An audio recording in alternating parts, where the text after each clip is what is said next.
Welcome to 50/50 Books, the book review podcast where the books are split in two and figuring out just what is going on is always a toss-up. I'm Taylor. And I'm Jonathan. This episode we're finishing up The Unit by Ninni Holmqvist, translated by Marlaine Delargy. Taylor, now that we're at the end of this book, I think I've been trying to decide whether it's a tragedy or not. I think it ended quite differently than I was expecting. Yeah, that's a good point. I didn't even think about that. I just know it ended very passively. Yeah, I think a lot of the calls we made on theories last episode were with the thought that it wouldn't be so passive. Yeah, because both things happened. Like, we'll get into it, like the leaving aspect, and there were some curveballs thrown in there with, like, yeah. Dorrit getting pregnant and all this kind of stuff. Yeah, it just everything else, though, like, I guess the way the book was presented, I very much thought it was just going to go down more of the classical dystopian resistance route. But yeah, it's definitely its own thing. So yeah, not even resistance. It would have just been nice to see some more dissatisfaction. Yeah, I guess they do set it up early on to prepare for that in a sense, in that, like, I'm trying to find the words, prepare the residents, I guess, to fall into Lion in a way, right? Like, fall into community by saying, like, you're going to be included here and stuff. Like, we touched on it a little bit last episode. So I wonder if that kind of explains some of that, even from the reader perspective of, like, this is, in a sense, maybe the best they can do given the psychological conditioning they've been through. Maybe. Yeah, because I was thinking about that with certain experiments they end up going through. Because we'll get into it, but Dorrit ends up being put on, like, the happy pills experiment. And I was like, is that happening because she's been known to show a lot of grief? Oh. But, like, I feel like that's the only instance of that happening. So I don't know, right? I don't know. Yeah, and it's hard to know what's going on behind the scenes, too, to make everything work the way it does. Like, we only get a slight allusion to the fact that there's behind-the-scenes things happening to keep them in line, but it's just we don't really actually know what they are. Yeah, it's just another instance of, like, we get the beginnings of something, especially with, like, the staff that's around. We get the beginnings of how they feel about the situation, but we don't actually get to really dive into it too much. Yeah. And it is overall kind of it's not a short book, but it is a shortish book, right? So I think there were choices made about what the author wanted to focus on. Yeah, and I think it's very clear in its style that it is sort of a reflection piece, I guess. I have some thoughts as to whether any actual reflection happened, but meta-wise, this is a story that Dorrit is writing, right? That she has written. And she does write a few times, like, memories aren't always so clear. Sometimes you change things on purpose, sometimes not on purpose. So the sort of, like, hand-wavy, montage-y feel, I feel like that happens in this book is like a choice. Yeah. I have to say, she got me pretty good, because at one point she uses a phrase, something like, when I think back on my time in the unit, and I was like, okay, so she's definitely writing this after getting out of the unit. It's like, how dare you? Yeah, technically it's not a lie. She does get out of the unit, but... Yeah, but that's not when she's writing it. Yeah. I think one maybe easier topic to talk about with a book like this is the ethical conversation. And we did talk about this a little bit last time, but the sort of ethics being implied in the world of the book. And, there's this whole idea of, dispensability versus needed. I think, I think it's supposed to bother you, right? I definitely felt myself bothered about some of the ways that that's approached beyond just, like, the high level dispensability, but just, like, what do they think is okay once they've made that mark. And I think it's a good example of how something like this gets carried away or just, like, used as justification to do really extreme things. And we've talked a little bit about the experiments already, but there's, like, this major, I don't even know if error is the right word, but just injustice, I guess, that happens with the experiment where, like, several people kind of lose mental faculty and then are sent to final donation kind of sooner than expected as a result. And I noted too that it's the second experiment in that line of experiments, and then the first one also had, like, 90% of people having bad side effects. So just, like, I don't know, I think you're supposed to be frustrated about it as a reader, maybe in a way that they aren't, right? Like on the topic of passivity. So yeah, I think, you know, the book does what's expected as far as ethical concern. Yeah, I think it's very subtle in the way that, I mean, it maybe becomes more blatant in the second half, but like at least in the beginning, it's very subtle that these dispensable people are not being seen as people, really. I think for me, one of the most obvious parts of that was Dorrit's therapist, and like the way it didn't feel like an actual therapist trying to help you work through a problem and like analyze your feelings. It felt more like this was just another doctor observing something. Yeah. Right? Like, yeah. This is part of the Yeah, unit. he seemed entertained. Yeah. And obviously, I think that's in place to make sure people aren't trying to resist, make sure experiments are going a certain way. Like, they're not actually there to help their patients in any way, was the vibe that I was getting. But yeah, I think you have a lot of staff people like that are like willing to play into it to keep these people docile, but very clearly, yeah, they don't see them as people. Like, we have a staff member with Potter who like has to remind Dorrit and be like, well, you people are people, right? So it's like, I think it's very subtle work being done, and I think the book passes over a large scale of time, so we don't really get the full effects of this, but like being treated in that way for so long, you probably do start to feel as though you are not a human being anymore. Yeah, true. Like, yeah, you don't see yourself the same way. Yeah. Yeah. It was crazy to see them take that second experiment as far as they did, right? Like, they only stop it because they find out that the manufacturer, like, basically inadvertently poisoned everyone, right, with it. But they didn't stop it with everyone falling apart. And, like, I think the lack of humanity thing is so essential to that, because what is... I was asking myself, what is the point of that, right? Like, if you're doing an experiment on a medicine, I mean, ideally in the long run, you're going to give that medicine to people who aren't just in the units anymore, right? Like, the goal is to give it to someone out in the real world. No one in the real world is going to take it this long, you know, if they see that this is happening to anybody. And so there's no reason to keep the experiment going other than the fact that they're like, well, the experiment's not over, and that we set it up a certain way and we still have the lab rats, right? So I think they've gone beyond the point. It's almost like just like doing science for science, right? And not science for purpose. They're just doing it because they can. Yeah, and there's no loss as well, right, in the aftermath, because these people are just going to end up being donated. So, there is no purpose to trying to keep these lab rats alive or even have their deaths be meaningful, because it doesn't matter at the end of the day. Like, they will still be needed in some capacity, and so you can push those limits with things like these drug testings and stuff like that. But they've kind of become overconfident in a way, right? Because for sure.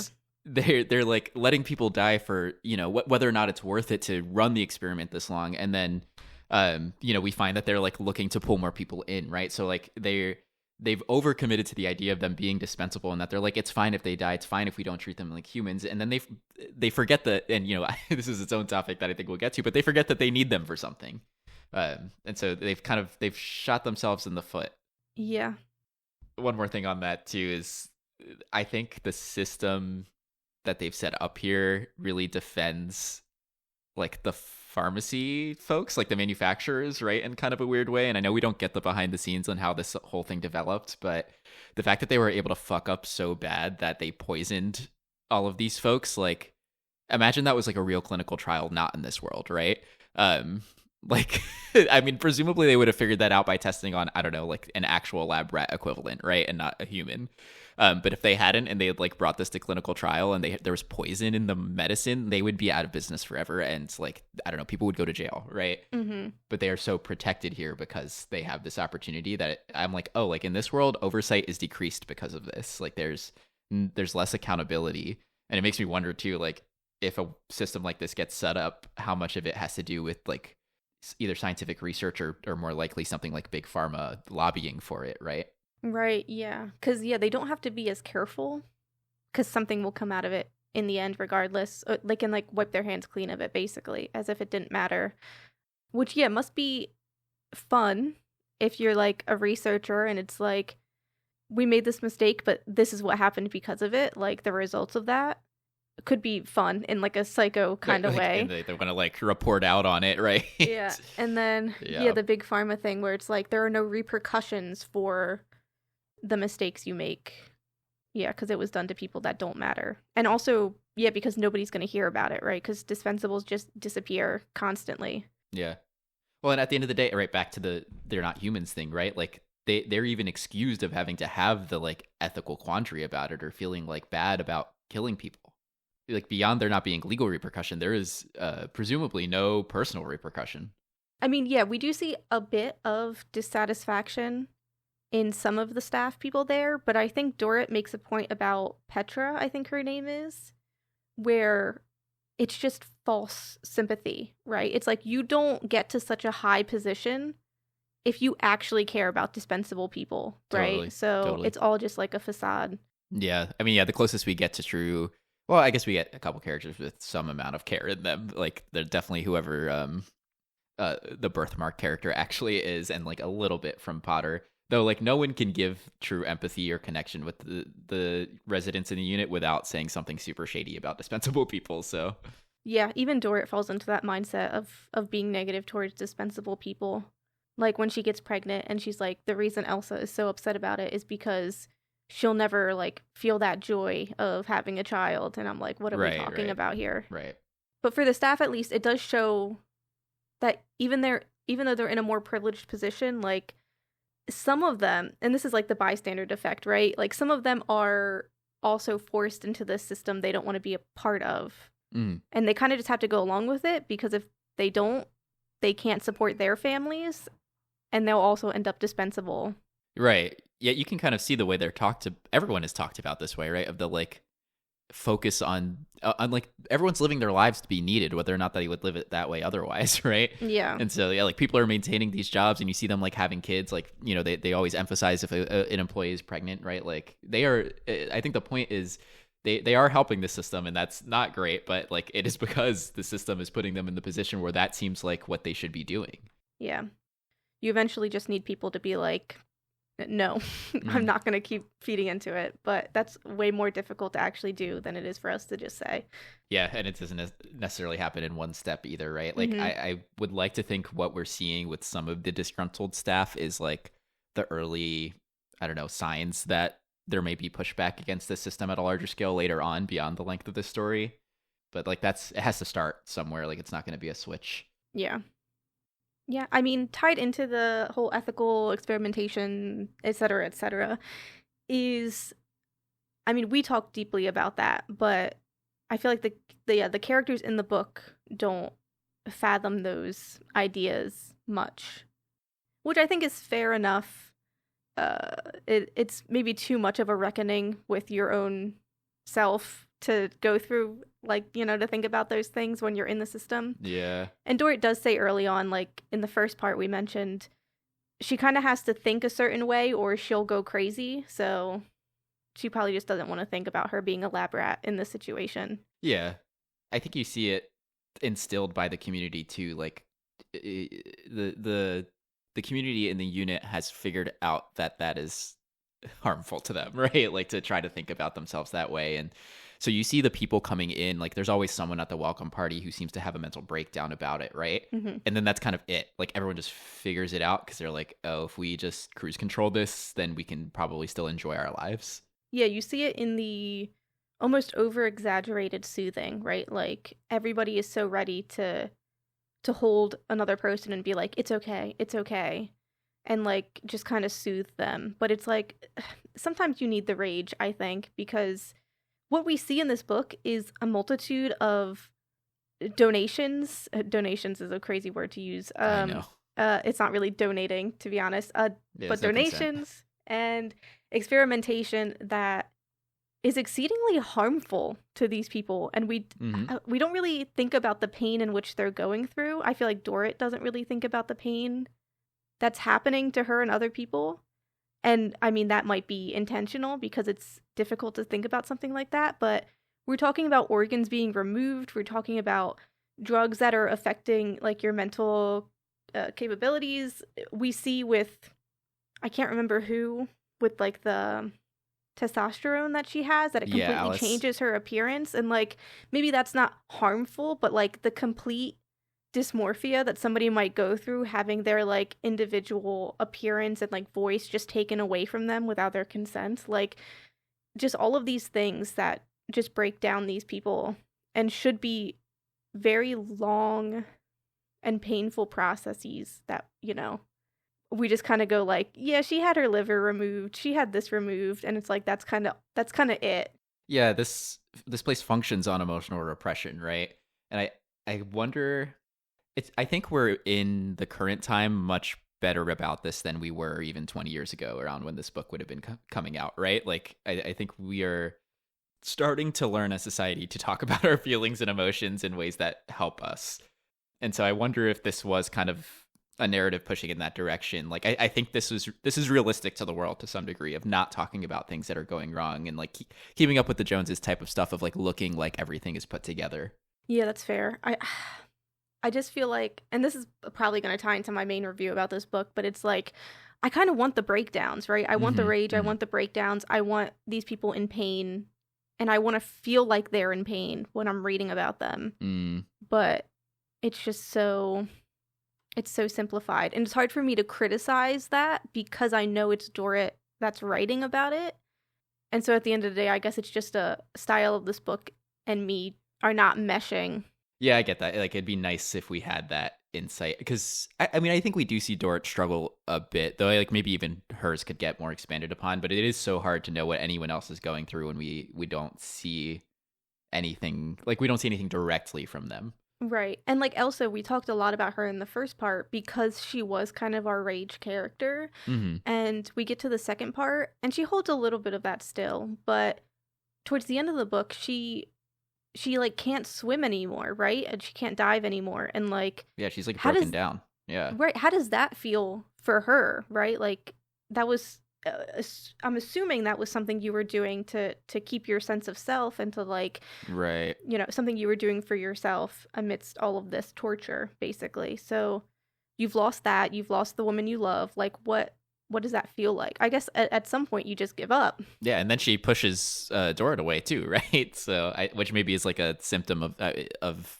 what she's going through, that she's unable to handle the information she gets about her, you know? Yeah, which that whole relationship could have been more, right? Like, because it's obviously Elsa feeling as though you're going to get special treatment, you're going to do this and this and this, and the the conversation between them is basically Dorrit just being like, yeah, I do feel kind of selfish and like I have an ego because I'm pregnant. And then they laugh about it, and I'm like, this just doesn't feel right to me. I guess I didn't mind that part too much. It stuck out to me, but I ended up feeling okay about it, just because I was like, I think this is a flavor of Elsa I can understand, where she can, like, I don't know, just keep it together and be like, yeah, like I was brooding, but like we're friends, and like all of this stuff is shitty, right? Like I just, like, I don't know, like her angle seems a little bit, even though she is a bit more of the anger based, you know, the anger angle of the story, I think she's also a bit more down to earth than some of the other characters too. So I think she's able to, I don't know, eat it. Right. And it is like, yeah, similar to all the characters in this, it is a bit of that repression. Like, you kind of just have to deal with it and let it go. Because what else are you going to do? You're trapped in this place with this person. Yeah. And they're your best friend, right? So, like, there's nowhere you can go, and there's no point in being angry because you don't know when you're going to die, really. Yep. Yeah, exactly, right? Yeah, like there's in the state that Elsa's in at that point too, she's probably thinking that, of like, well, they don't leave people like this for too long, you know?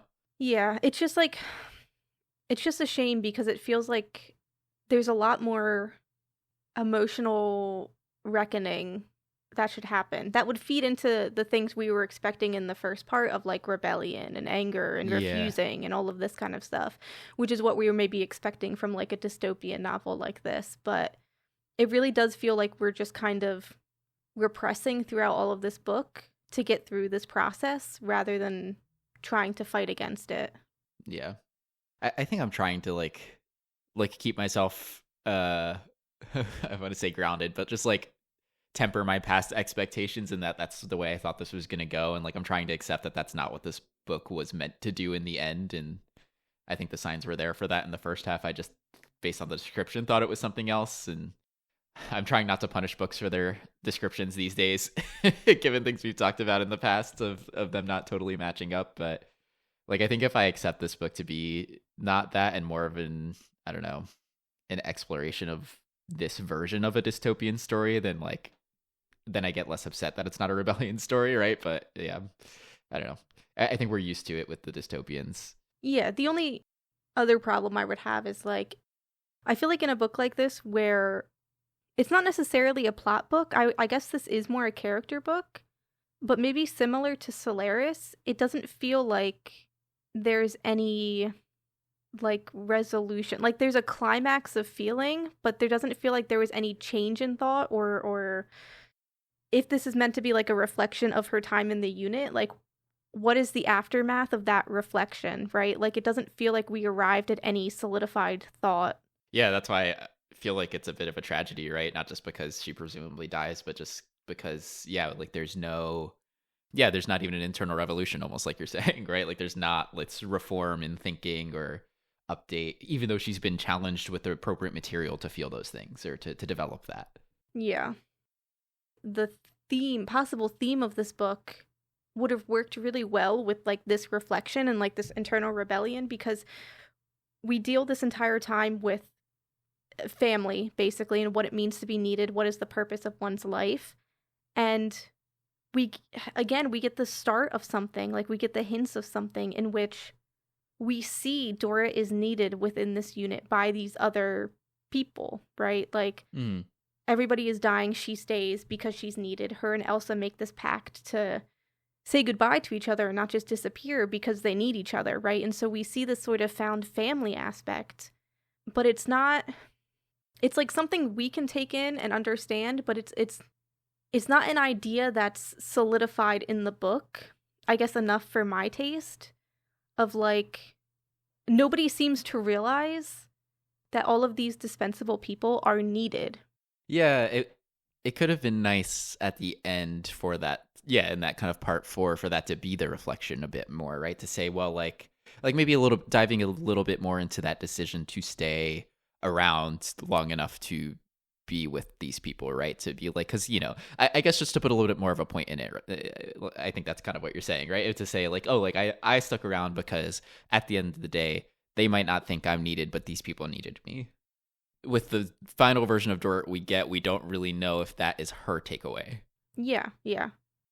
It almost feels like it could have served better as like a journal that she's writing in time with what's happening. This is close enough, but at the very least, this feels like it's supposed to be introspective. Or if it's not introspective, what is it doing? If it's to keep these people alive through her writing, then I think it could have done a better job of that. And then it's like, why are you trying to immortalize them? Is it because they're your family? Like, I don't know. I just think a point like that could have been made. Instead, we get it in like dreams for some reason. Yeah. Yeah, I guess I didn't even think about like what is her point, frankly. Of like, why would she bother writing this, keeping it around, other than to just log that things happened? Yeah, I was thinking of a version of this story in which she writes this before I knew what the ending was, right? We knew she was possibly going to leave. We knew she was going to write this. And so I was thinking of a version of the story in which, like, this book is, like, I can't think of the word, like, an important text for a rebelling force. Oh, yeah, totally. Like a foundational text, yeah. Yeah, because it's, like, it's a true showing of what people go through in the unit that people on the outside clearly don't understand. And so I thought she was going to, like, get this book out there, basically. Oh, that would have been cool. Yeah, but we kind of just get an ending where she writes it and she's like, well, I sure hope it ends up somewhere. And I'm like, okay, girl, I guess. Right, because it's like we see earlier in the book of like artists doing their final exhibits for them to just kind of be documented in the unit archive for no one to see. Mm-hmm. So it like never leaves that community. I don't even know if the staff would read it, you know? Yeah, and it feels like, I mean, understandably so, but it still feels like Dora is trusting in a system that has killed all of her family. So right. I'm like, why are we still what is the point of this? I don't know. Yeah, I think part of why this is a shame is we get kind of an attempt from Dorit a couple of times, and like one part I'm thinking of is, you know, she finds out that Johannes is like going to be going through his final donation, like, I don't know, imminently in the situation she's in. I think she's at her appointment, and in trying to like be able to see his body, she threatens to kill herself, and she says, I knew I was valuable as a dispensable person, right? And so you see kind of like the non-emotional logical realization come through that like there's something more to this than the idea of dispensability, that like gives you the sense that maybe there could be more of this like thought process behind it, and like it could trigger something for her, even if it's not rebellion, just like a different understanding. Yeah, I think this is the closest showing, probably, of stuff we've already mentioned, stuff we mentioned in the first part, of like that pushback, like what happens when a dispensable person says, no, I'm not going to do this, or, you know, I'm going to kill myself if you don't let me do this thing, right? Like, there is value in their bodies, and like, can they utilize that as a weapon against the system they're in? And it's like, clearly, I mean, it works in this instance. I do think Dorit has the buff of her being pregnant, which makes her less dispensable than most dispensable people. But it does at least show these people still have some power in this situation if they were willing to harness it, I guess. Yeah. Or at the very least, we don't see the staff go to an extreme to contain this rebellion in this instance, right? So what could they get away with if they wanted to? Yeah. Yeah, but we've mentioned it a few times how the system is changing as well, right? Like, it seemed to start as we have these people that aren't contributing and we should do something with them, to now we're in a place of we need these people, and so we have to keep this system in place. If anything, we have to make this system more rigorous so that we have more dispensable people. And we see that in them changing the rules, basically. We see the jobs that are considered needed as shifting. Nurses and teachers, or I think daycare teachers in particular, are now eligible. Now eligible, thank you for the word, of being, you know, put in the unit. Yeah. And we see this societal kind of backlash of girls having kids younger, sometimes still in school, possibly. I don't know what the school system is like over there, but they're like 17 having kids, so they definitely don't end up in the unit. And so the conversation is, should women end up in the unit sooner? And I think they specify just women in this instance, right, as changing the age range for them. Yeah, I didn't catch it, but I'd believe it. Yeah, I think so. At the very least, if women end up in the unit younger, it doesn't really matter, because we see how Dorit is treated, even though she's pregnant. Like, yeah, if anything, it's beneficial to have pregnant women in the unit, because the baby can be adopted or transferred to somebody else, and that's probably very lucrative. We're slippery sloping ourselves into the Handmaid's Tale. Yes, I was having the same exact feelings. Yeah. But yeah, we talked about this a little bit in the first part of it, feeling like sort of almost like women possibly had more power in their relationships because they're the ones that can get pregnant and the ones that can have children. But I think you brought up a great point about it still feeling like women were the minority in this aspect, I guess. Like the burden's still on them, even if they have the control via being able to birth children. Yeah. And I think that that's especially true in the way that society is obviously trying to fill these dispensable roles, because I think it was only women being discussed about going in younger. I think it would make sense. The fact that they go in so young anyway is interesting. Which part of the problem. Yeah, which you brought up. And then the jobs they're talking about making eligible, nursing and like teaching roles, those are very like female heavy fields, really. So yeah, I was definitely getting like a gender divide kind of vibe here. It's great points, and I honestly think it's just what the system is destined to do, right? At the end of the day, it's utilitarian, and it is specifically utilitarian. Well, I guess there's multiple. I have some arguments that it's for multiple reasons, but you know, a big core of it is for reproduction, right? Like it's for the purpose of like, how can we maximize childbirth? And so like inevitably what's that going to lead to is like super structured, overseen childbirth processes, right? Mm-hmm. And yeah, so I think like even having women ever be in the unit at an age, like I brought this up to you last time, of like, why don't they like wait until menopause, right? Like why are we just saying 50 blanket? Like ever having the option for women to be able to get pregnant in the unit was always going to lead to this being a controlled process, because they were going to see it happen and they were going to see the benefits of having control over it. Yeah, because then that also means this, we didn't talk about this in the first part, but I was thinking about the economical divide, right? Because now you have the people who are able to have children either by themselves or because of this adoption and this transfer of an embryo, right? It's like the people who benefit from that are the people with money. Yeah, they wouldn't even give one to Dorrit because she was too poor. Right, yeah. So we're seeing this obvious divide between the classes. And so you have women being put in the unit, but then you're also going to have just the lower class being put in the unit. Totally. Well, and it like brings up the question of why have this be this way, and like let's bring this right to the real world too. Why have a system where teachers can't pay to live, right? Like why have a system where it's like people have jobs at all, like there are jobs available at all that do not pay a living wage, like where your response to that system is coming up with the unit and not just figure out how to pay people living wages, so that way we can create the conditions in which people who want to have kids will have them, as opposed to like forcing people to do it. And then like this part of the sense I get too is that even people who are having kids, they're having many kids and probably more than they can afford because they want to stay alive, right? They don't want to go to the unit. And so it's probably increasing poverty rates for everyone else too. So it's just such a horrible way to address the problems they're trying to address.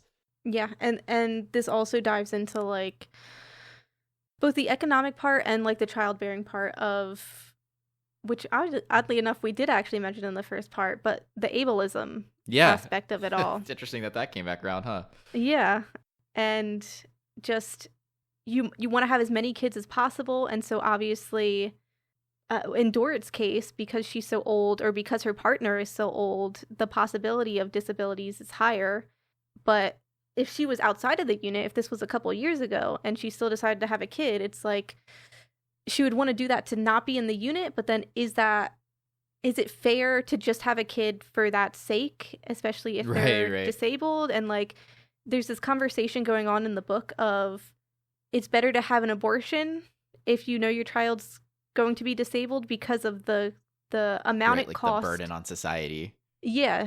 And they have actual numbers. Yeah, they put value on people's lives. Yeah, yes, for sure. And so it's like if everything is about helping society, being needed by society, then disabled people are just kind of fucked, to be honest. Well, then it like begs the question of who is it for, right? Like, if everyone's got a value, it's like the value for what, for whom? Like, no one's getting any benefit from this if we're all working for no one, right?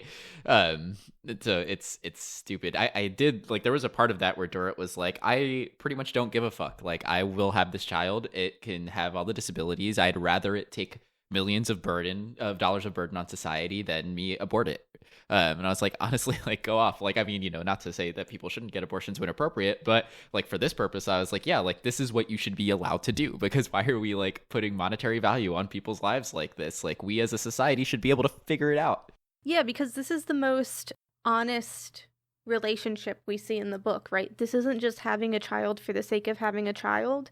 This is having a child because you loved your partner and you wanted, like, this is like a miracle for you and your partner to have this child. And I don't like throwing the word legacy around too much, but like this is the legacy of you and Johannes's life, exactly, right? And yeah. I think that's important for these people who are deemed dispensable.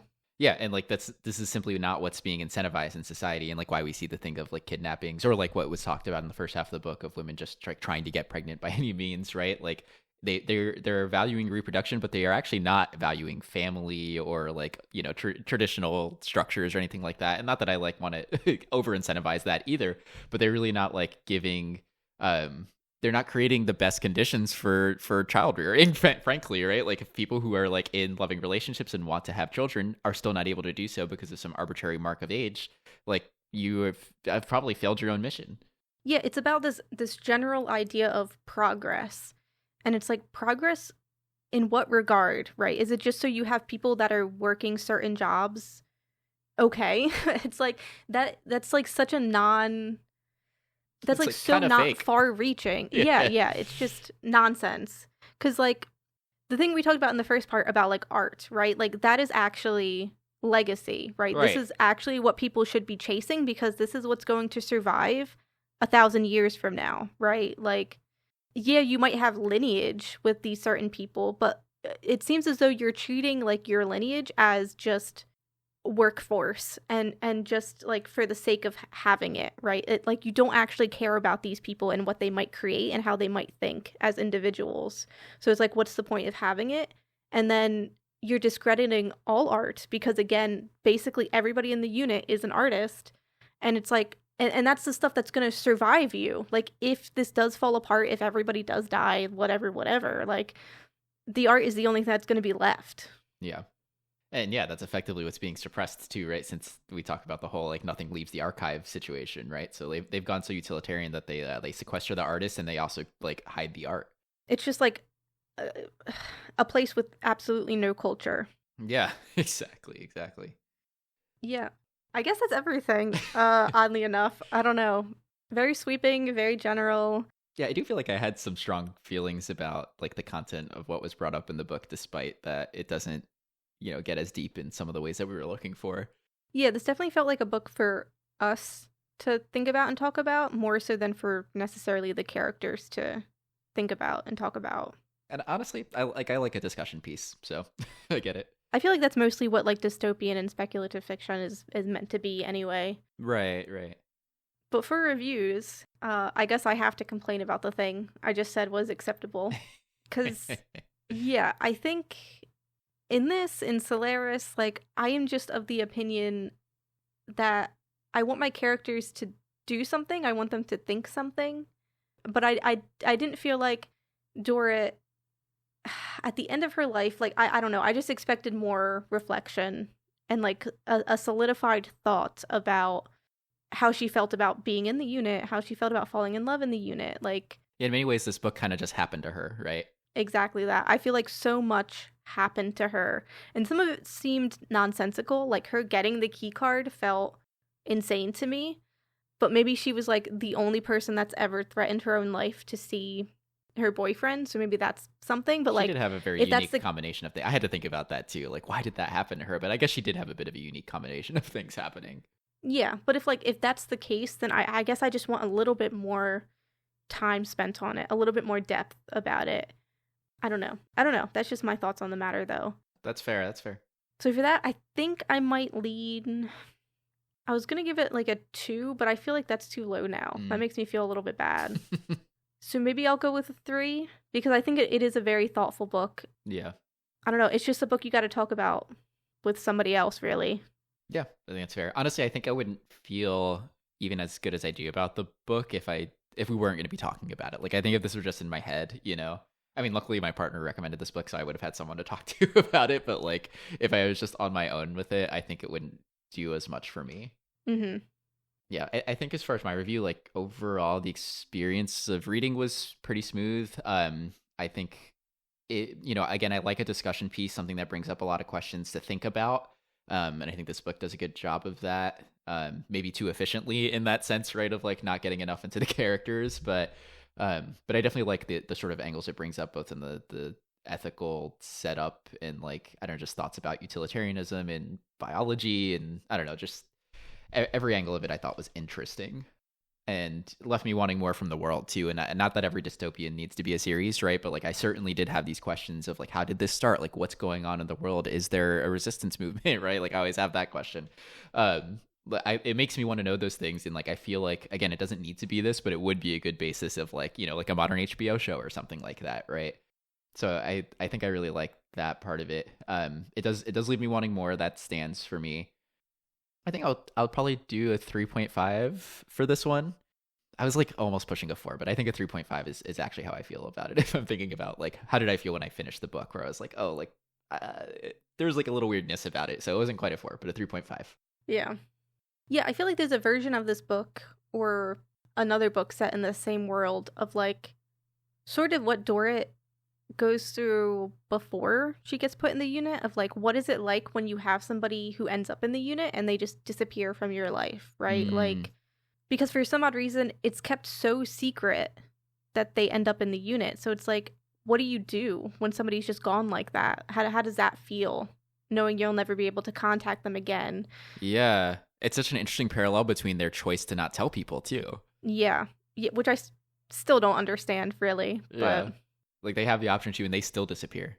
yeah, I think it might just tie back into that need of feeling like an outcast in society, and so you don't want to be a burden. Oh, fair. You think you're helping somebody by just leaving, but we see it with Dorrit and how she goes to see Johannes's body. Like, this is not what everybody should do always. I'm not speaking in absolutes, but it is helpful to confront loss like that. She fights to get a funeral, basically. Yeah, so the idea of like somebody on the outside, like, and maybe they're perfectly safe. Maybe they'll never end up in the unit, and then somebody just disappears from your life like that, and you'll never get that goodbye, and you're fighting against an entire system that maybe the people around you are in support of because you're all safe. Like, how do you deal with something like that? Yeah, like, I think there could be a good found family story on the outside where, like, people are being taken away, right? Like, you have this kind of found family situation with your friends or whatever, and that, like, creates, like, the anger needed for an attempt at resistance, you know?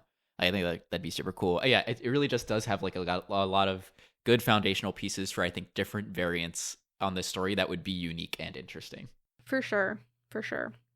But yeah, that's the reviews, I guess. Yeah. For good vibes, I mean, we kind of just spoke about one. The universe is very interesting, but I also have another one that kind of goes into the style of this book, or at least the way Dorrit is writing it. I think the writing on this, and I'll give credit to the author and the translator because they had to put in some work to make it as good as it was for us, but Dorrit lying about the key card was so interesting from like a meta perspective of like, she's writing this, and so she can just make up whatever she wants. Yeah. When she's like, oh, there was no birthmark person, like that's not who they were. Yes. Yeah. That reveal at the wild. end.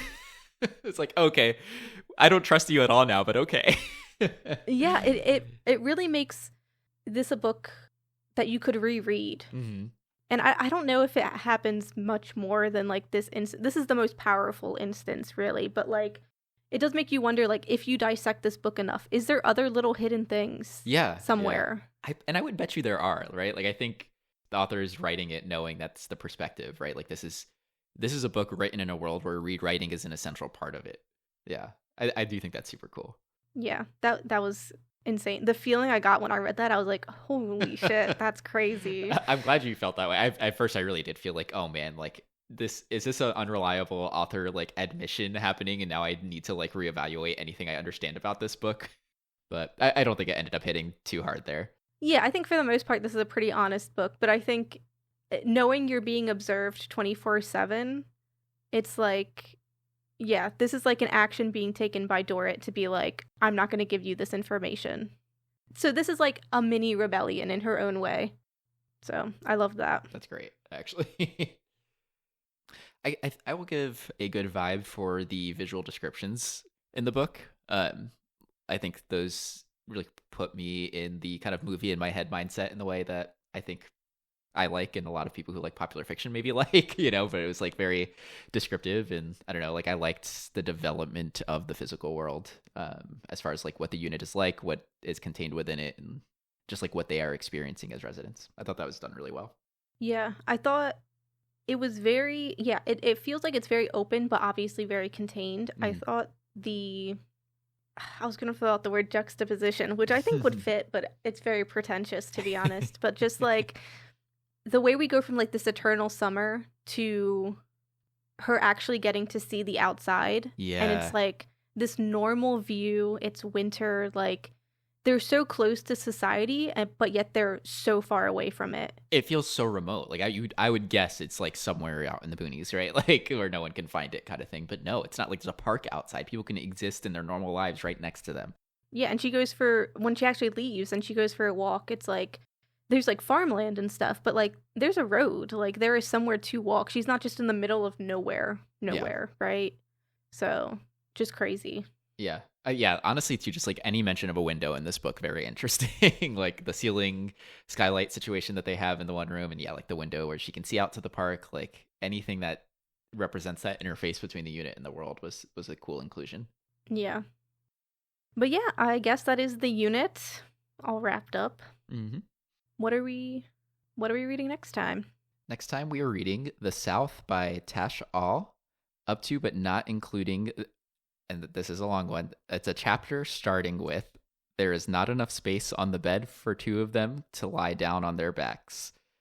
Unfortunately, there are no chapter headers in this book. So this is pretty much right at the 50% mark. So like in the ebook I have, it's page 142 out of 282. Just find the 50% mark of the book and you'll probably have it. Yeah, in the hardcover, it's actually also page 152. There you go.